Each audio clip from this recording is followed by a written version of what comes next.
What's going on, guys? Welcome back. My name is Brian and you're watching Flake where we do a lot of videos on mini trucks, tutorials, and showcase cool cars and parts. And today we have part 2 of our Weber install on my 88 Mazda B2200. And this video is going to be all about installing the Weber carburetor. Again, guys, I want to remind you, I rebuilt this one, so I'm not gonna have all the parts that you do if you get it brand new. In this case, it's gonna be the gaskets. I unfortunately did not get the gaskets in time by the time I was filming this, so I ended up using some former gasket type thing, but I would really recommend you wait for the gaskets and install them once you have them. I do have a set now. They're actually sitting right here on my shelf on the back, so we are gonna remove the carburetor once again and then just put the gaskets in place like how it's supposed to be. But don't be scared, everything else that we've done basically is the right way to do it.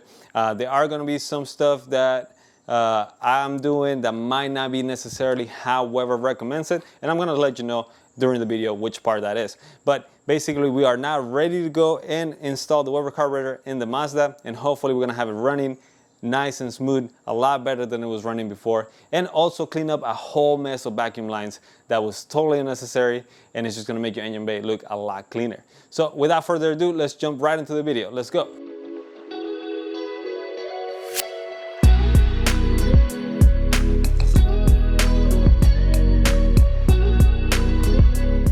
Hey guys, and real quick before we jump right into the video, I just want to show you some great news. We have been talking about having some stickers so you guys can buy them and help out with our channel, and we finally got them in here, and let me tell you guys, they look freaking awesome. I mean, look at this. We have the Mazda and we have the hard body that looks sick, and we are gonna have them for sale so you guys can pick up a set. If you want to pick up one of them, if you're Team Mazda or Team Nissan, don't worry about it, we got you guys covered. So we're very excited about that. We are gonna have links down in the description so you guys can pick up one of them or both of them if you like, and that's gonna help our channel keep growing, guys. So thank you so much. Again, this is just a little sponsored by us, Flake Garage. Thank you so much, guys. Let's move on right into the video. All right, guys, and now that we have the bay all clean and ready to go, we are gonna get our Weber carburetor. If you get a brand new one, that'll be perfect because you'll have all brand new pieces. You don't have to mess about anything missing. Like in my case, I do have one of my when I bought my rebuild kit, it did came with this gasket for the top, but I unfortunately don't have the gasket in here or below that. So we are going to use a little bit of this former gasket. This one's slow drying, non-hardening, that way you can move it and remove it if we need to in the future. So this should work pretty nicely for that. It's already coming off here. I still recommend, even if you do have brand new gaskets, to use a little bit of this. That just give you a little extra seal all around, and that way you don't have to worry about any vacuum leaks. Another tip is when you do get this one's brand new, they look even, but they're really not. So you might want to get some fine sandpaper, get a flat surface, and sand pretty even the bottom of this plate as well as the top and the bottom of this plate. And the reason being is, like I said, they look straight, but they're really not. They have slight curves, and that can also cause you some vacuum leaks. Also, whenever you're putting this in place, remember this is just aluminum, so it's really easy to crack. So make sure you're done over tying anything just so you don't crack it, because if you do get some hairline cracks on these plates, they are going to cause a vacuum leak as well. So some stuff to keep in mind. Like I said, we have our Weber carb here. We have our extra pieces here, everything that we need to hold our accelerator cable and everything else. So we are going to move now into the truck and start putting this in place. We have our rest of the place. We have our little vinyl caps for everything else that we need to plug, and we are basically ready to start working on the truck. So let's move over there and let's start putting all of this in place.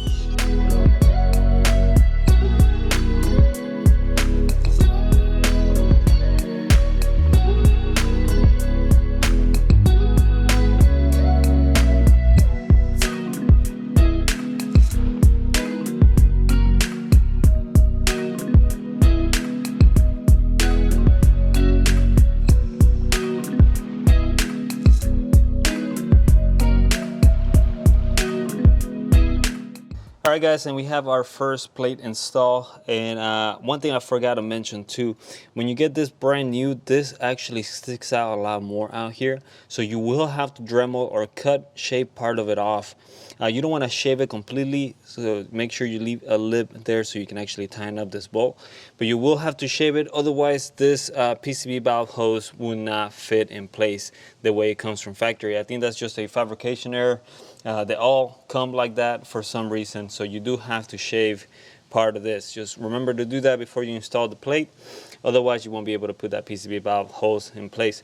But yeah, everything is looking good here. We are ready to put our next plate on top and then put the Weber carb in place and go from there. Let's do it.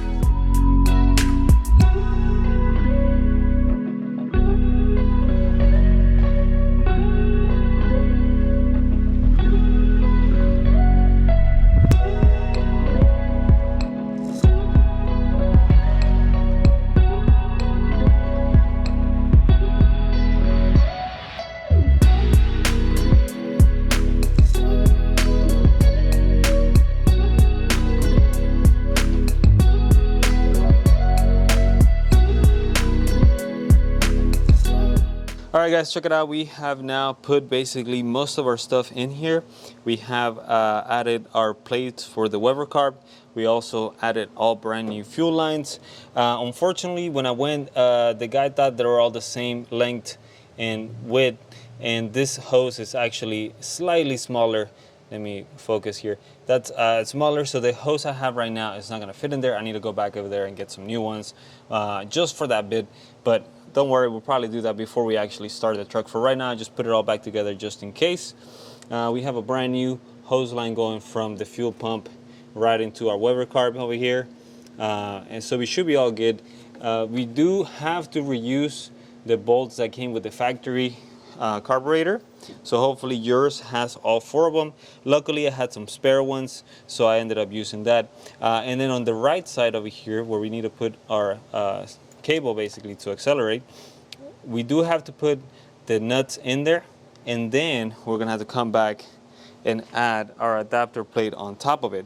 But one thing also, I had added my cable here just to keep it out of the way with the carburetor, but we need to take this off because we do need to take this grommet here off, and then we're gonna leave just the plates in between to where it needs to go.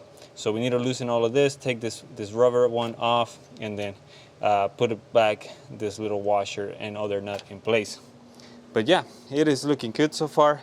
It is getting a little bit late, so I might have to finish this in the morning. But also for your vacuums, we do need to plug all of them, and you're gonna have quite a bit. There is, as you can see, 4 right here. There's 1 on the top, 2 on this side, and 1 on this other side. We also move over here. We have 1 right here on the top.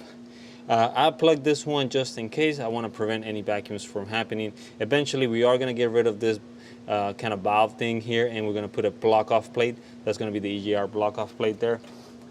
If we go over here to this side, it might be hard to see, but you do have, yeah, I can't get a good angle here. Underneath, there is 2 more that you need to plug off. They're coming off this little plug. Some of your vacuum lines went to those. So make sure you're getting the 2 underneath. Very important. You don't want to have any vacuum leaks at all when you start this up. So now, the vacuum line that we kept from this, I am going to have to get a new one. I think a new hose for it. But basically, this is going to be plugged right into here. Alright guys, and here we are kind of wrapping up some of the stuff. It's about to start getting dark here where I am, so I might just call it a day and finish up tomorrow, but I just want to show you a quick couple things before I do that. The cable here, you're not going to be able to remove the nut from here all the way out of there. So the trick for this is basically you loosen this, get it out of here, just enough so it's in the cable. You get your washer out of there, and then you get this plastic grommet out of this nut basically here. You move it all the way, let it hang on the cable, and then you put your bracket through the hole, and then move the plastic bushing and the washer and the nut back into where it was basically.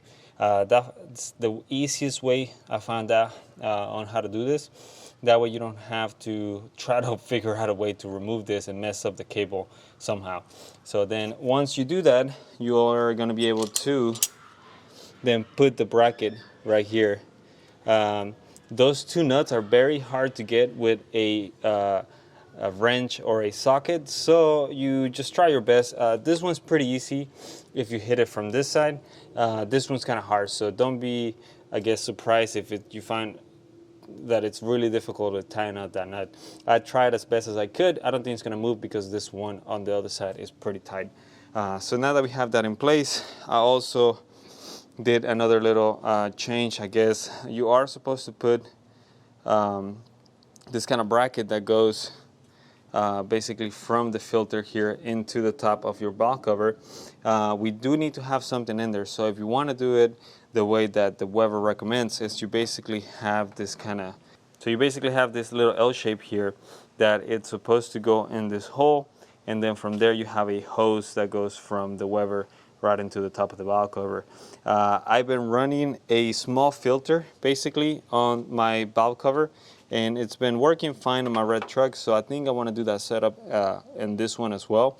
So what I did is I just basically taped off the hole so it prevents any sort of vacuum leak through there, and then just sticks to being air sucked in just through the filter instead of just opening right here. So that's just something I did. You don't have to do it.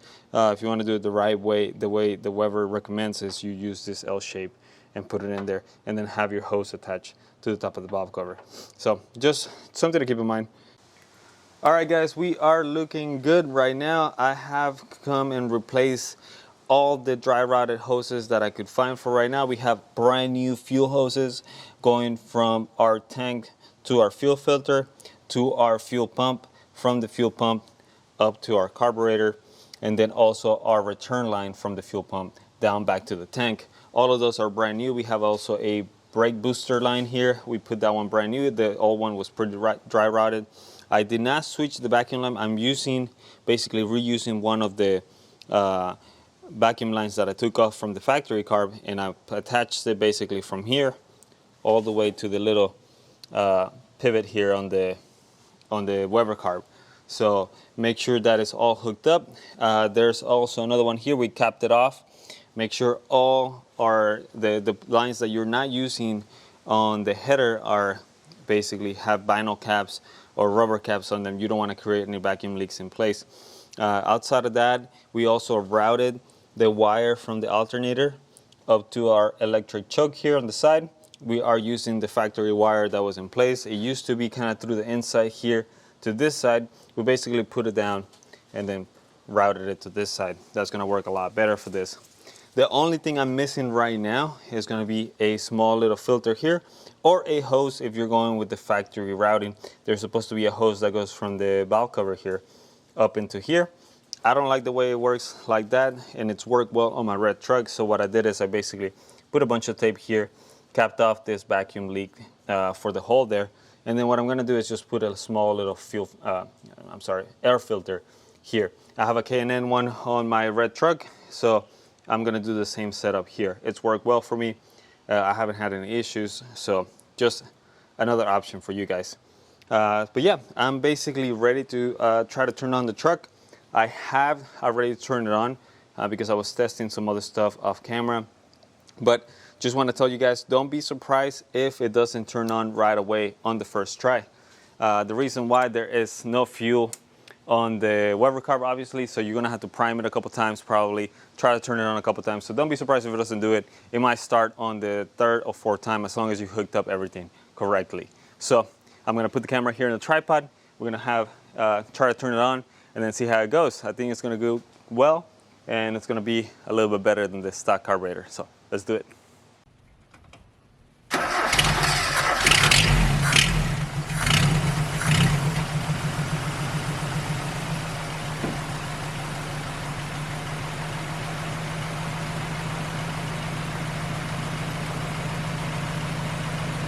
So there you have it, guys. The truck turned on pretty good. Like I said, it turned on quick just because I had already turned it on before, but it did take me about 3 to 4 tries, I think, before it actually turned on the first time. So don't be scared if it doesn't turn on right away. The truck is running pretty decently for the most part. It might need some adjustments to the carburetor itself, I might need some other stuff. I know I've been having issues with this, so I don't want to blame the carburetor just on some of these things.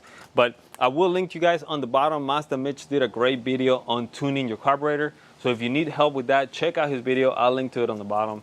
Like always too, links to everything I use or anything that I have used on the video are going to be down in the bottom, guys.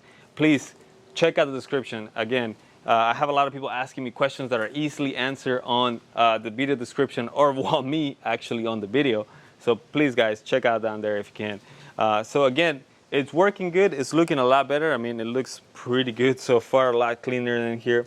I will make that separate video for the rest of the wiring cleaning, but I'm pretty happy with how it is right now.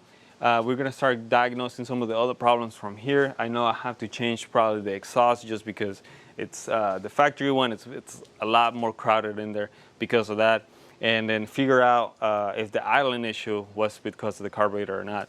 But it did turn on. It does seem to run a little bit better than it did before, for sure, with the stock carburetor. So I'm pretty happy with the results. It's getting pretty hot in here. I had to put my tent back up. So I'm getting ready to probably grab a beer and sit back and enjoy some AC inside. Again, that's all I have for today, guys. Thank you so much for watching. Again, hit that subscribe button, hit that like button if this video was helpful to you guys. Leave me a comment down below if you have any questions on anything I did, or maybe anything that I might have missed and didn't show in the video. And like always, guys, we'll see you guys on the next video. Bye.